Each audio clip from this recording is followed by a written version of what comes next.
Good morning everyone, my self Pradeep गुजर। सबसे पहले अपन ने बात की थी कि एस्पायरेशन इन एनिमल्स, उसके अंदर हमने टाइप ऑफ एस्पायरेशन पढ़ा था, एरोबिक एंड एरोबिक एस्पायरेशन पढ़ा। उसके बाद अपन ने ह्यूमन के अंदर रेस्पिरेटरी सिस्टम की स्ट्रक्चर के बारे में बात की। उसके बाद अपन ने ब्रीथिंग की डेफिनेशन वगैरह की बात की। अब हम नॉर्मल ब्रीथिंग के बारे में बात करते हैं। नॉर्मल ब्रीथिंग में बेसिकली टू फेज होते हैं। फर्स्ट फेज होता है इसका इंस्पायरेशन। इंस्पायरेशन को इनहेलेशन भी कहते हैं। इनहेलेशन। सेकंड फेज होता है इसका एक्सपायरेशन।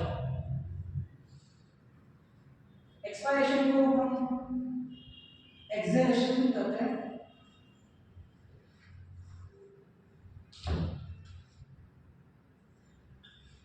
बात करते हैं इंस्पायरेशन की। इंस्पायरेशन यानी कि एटमॉस्फेयर से एयर हमारे लंग्स में आ रही है, इस प्रोसेस को कहते हैं इंस्पायरेशन। यानी कि एटमॉस्फेयर से एयर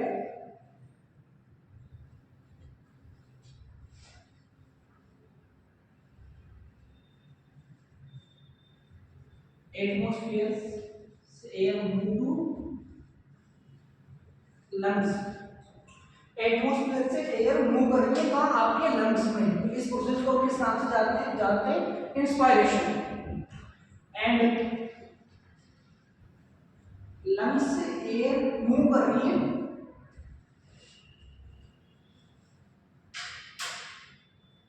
एटमॉस्फेयर में, इस प्रोसेस को एक्सपायरेशन के नाम से हम जानते हैं। यानी कि आपके लंग्स से एयर बाहर जा रही है, बाहर का एटमॉस्फेयर में, तो इसे हम एक्सपायरेशन या एक्सहेलेशन के नाम से जानते हैं। इन सबको ब्रीथिंग, नॉर्मल ब्रीथिंग या इंस्पायरेशन एक्सपायरेशन पढ़ने से पहले हम फिजिक्स से दो प्रिंसिपल्स के बारे में बात करते हैं जो कि एयर के मूवमेंट पर डिपेंड है।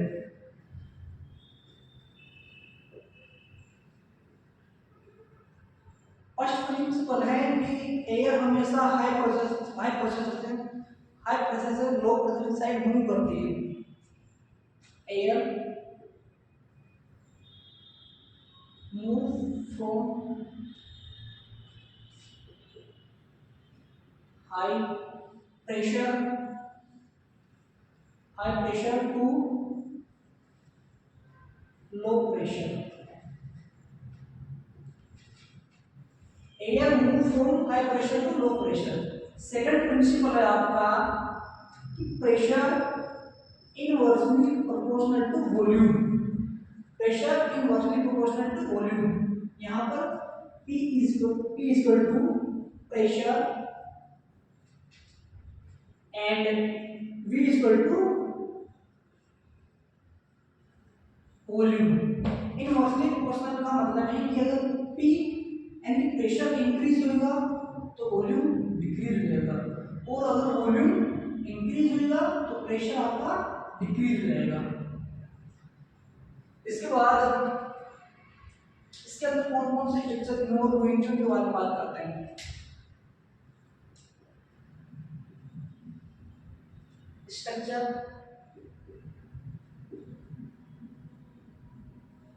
इन्वॉल्व। फर्स्ट स्ट्रक्चर है आपका रिब्स।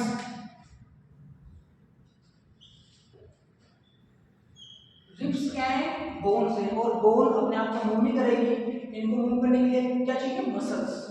तो सेकंड स्ट्रक्चर है हमारा इंटर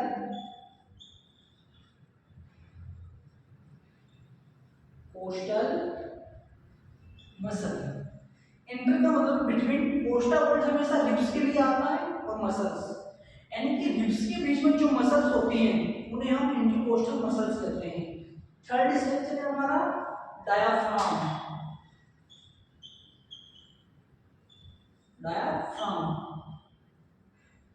अब हम सबसे पहले बात करते हैं इंस्पायरेशन के ऊपर कि इंस्पायरेशन की मेजरमेंट कैसे होती है।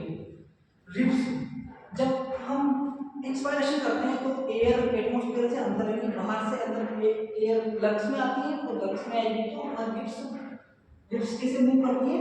You UFO,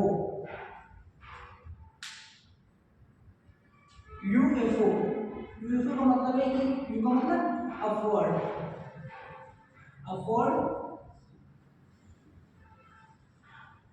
forward and outward. जब हम इंस्पायरेशन करेंगे तो एयर हमारे लंग्स में आएगी, लंग्स में आएगी तो हमारी जो रिब्स हैं वो कैसे मूव करेगी, UFO, upward, forward and outward, यानी कि अपवर्ड, फॉरवर्ड एंड आउटवर्ड ऐसे मूव करती है बाहर साइड।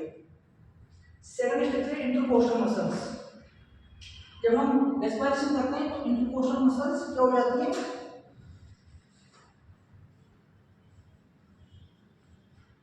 कॉन्ट्रैक्ट, कॉन्ट्रैक्ट हो जाती है। कैसे हो जाती है, कॉन्ट्रैक्ट। अब हम बात करते हैं diaphragm. Diaphragm most important structure है। अब जब हम एयर अंदर लेते हैं, इंस्पायरेशन करते हैं तो डायफ्राम हमारे कैसे हो जाते हैं, फ्लैट हो जाते हैं, यानी कि फ्लैट हो जाते हैं। डायफ्राम की नॉर्मल शेप होती है डोम शेप। जब हम इंस्पायरेशन करते हैं तो ये फ्लैट हो जाते हैं, कि ऐसे हो जाते हैं। अब ये सारी स्ट्रक्चर मूव कर रही है, यानी कि रिब्स हमारी यूरो मोशन कर रही हैं, इंटरकोस्टल मसल्स कांटेक्ट हो रही हैं और डायफ्राम फ्लैट हो रहे हैं। तो इससे क्या होगा, हमारी जो थोरेसिक कैविटी होती है उसका वॉल्यूम इंक्रीज हो जाएगा। तो volume of thoracic cavity is increase. अगर हमारी थोरेसिक कैविटी का वॉल्यूम इंक्रीज हो जाएगा, हमने पढ़ा था यहाँ पे, तो थोरेसिक कैविटी का वॉल्यूम इंक्रीज हो जाएगा, तो इंक्रीज होने के बाद थोरेसिक कैविटी का प्रेशर क्या होगा, डिक्रीज हो जाएगा। क्या हो जाएगा, प्रेशर डिक्रीज। तो pressure of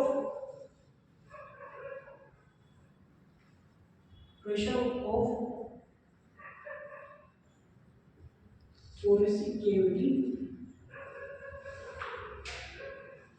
decrease. Volume increase हुआ, प्रेशर डिक्रीज हुआ, तो एटमॉस्फेयर से एयर हमारे लंग्स में आ जाती है। सेकंड है आपका एक्सपायरेशन। एक्सपायरेशन में लिप्स यहाँ पे अपवर्ड मोशन करेंगी, यहाँ पे क्या करेंगी, डाउनवर्ड।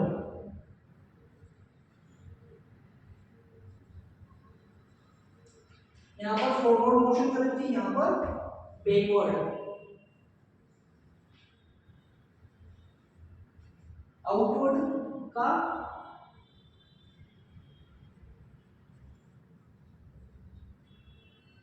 इनवर्ड, यानी कि जो हमारे लिप्स हैं वो सेम पोजीशन पे आ जाते हैं, इसमें एक्सपायरेशन में। अब हम बात करते हैं intercostal muscles.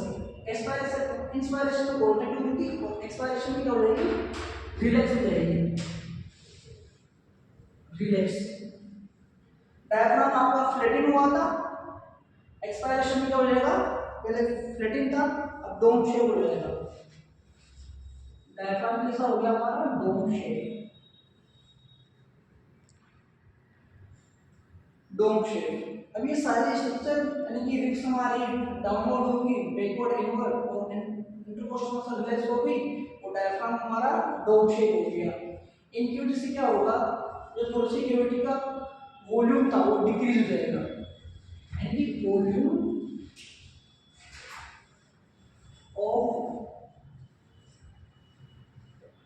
thoracic cavity is decrease। अब thoracic cavity का वॉल्यूम डिक्रीज हो जाएगा, यानी कि वॉल्यूम डिक्रीज होगा आपका तो प्रेशर इंक्रीज हो जाएगा। तो प्रेशर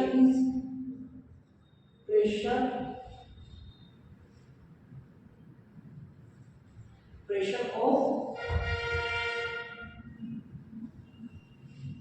thoracic cavity इंक्रीज। अब आपकी थोरेसिक कैविटी के अंदर प्रेशर इंक्रीज होगा तो क्या होगा, लंग्स से एयर बाहर की साइड मूव करेगी। एक्सपायरेशन में क्या हो रहा था, लंग्स से एयर बाहर आ रही है, एटमॉस्फेयर में आ रही है।